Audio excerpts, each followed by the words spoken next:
Also in higher ed, there is something called the National Center for Education Statistics, which also collects that Common Core of data for secondary schools, for high schools and elementary schools. They have like a higher ed equivalent of that.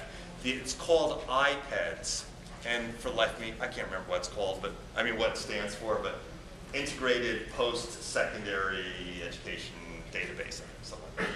But it has lots of great statistics for colleges and universities,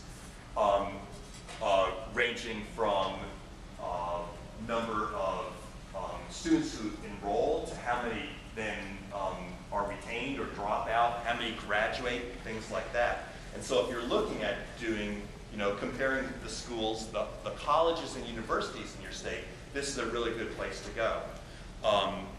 A couple of students in a class that I teach at VCU, we're looking at how VCU's, my own university's graduation rate is really low.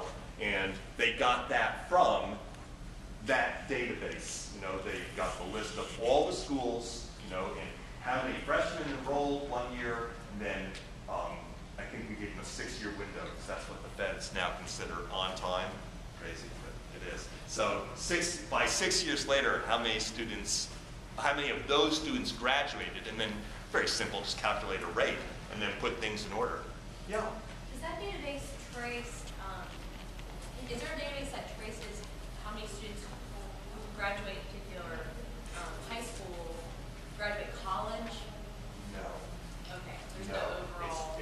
No, okay. And that would be a really interesting thing to do, but this is just at the college unit level, and it's not broken out by program either, which was one thing we were interested in doing. So, but sometimes, you look at a national data set and you say, wait a minute, if my local college is reporting this stuff to the feds, internally they must have it broken down, by, say, College of Humanities and Sciences versus School of Engineering.